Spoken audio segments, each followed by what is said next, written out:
ఏది అయినా చెయ్యి ఆచి చికెన్ మసాలా. శ్రీకాకుళంలో వలసల నివారణకు మూలపేట పోర్టుకు జగన్ శ్రీకారం చుట్టారన్నారు మండలిలో ప్రతిపక్ష నేత బొత్స సత్యనారాయణ. ప్రభుత్వాలు మారితే అభివృద్ధి పనులు ఆపేస్తారా అని ప్రశ్నించారు. జగన్ కు క్రెడిట్ వస్తుందని పనులు చేయకపోవడం దారుణమన్నారు. 2 ఏళ్లవుతున్నా పనులు ముందుకు సాగడం లేదన్నారు బొత్స. ప్రభుత్వానికి హెచ్చరిస్తున్నాం, ప్రభుత్వానికి చెప్తున్నాం, ఏదైతే ఇవాళ ఈ ప్రాంతంలో మూలపేట పోర్టును ఎత్తి మొదటి కోసం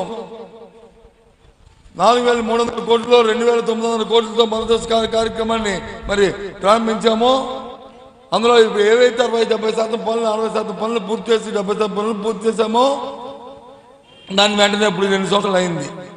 ఆ 30% పనులు మీరు పూర్తి చేయలేరా? ఏం వాళ్ళకి మీకు ఇంకా సెట్టింగ్ అవ్వలేదా? వాళ్ళకి మీకు ఇంకేమి కార్యక్రమం జరగలేదా? దేనికోసం వెయిటింగ్? దాంట్లోనూ కార్యక్రమేనా? అది ప్రజల పనికి వస్తుందా, ప్రజల పనికి కాదా? అది వ్యవస్థ పనికి వస్తుందా, వ్యవస్థ పని కాదా? అది రాష్ట్రానికి అభివృద్ధి పనికి వస్తుందా, పనికి కాదా? ఆలోచించుకోక్కర్లేదు. ఇదే కార్యక్రమం. ఇది న్యాయమా? వీళ్ళు వచ్చంటే పెద్ద కబుర్లు చెప్తారు, ఆ పెద్ద కబుర్లు వచ్చి చెవిలో పూట్టుకొని మన ఈ రాష్ట్ర ప్రజలందరూ వినాలంట. చంద్రబాబు నాయుడు ఆలోచనే దోపిడీ. మా ఇంటికి వస్తే ఏమిస్తాం, మీ ఇంటికి వస్తే మా ఇంటికి వస్తే ఎంత ఇస్తాం, మీ ఇంటికి వస్తే ఏమిస్తాం అంట. వీళ్ళు ఏం చేస్తారు పాపం?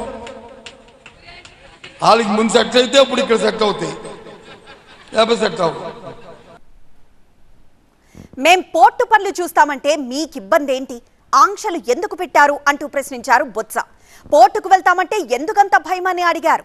ఏదైనా తప్పు జరిగితే తామే బాధ్యత వహిస్తామన్నారు బొత్స.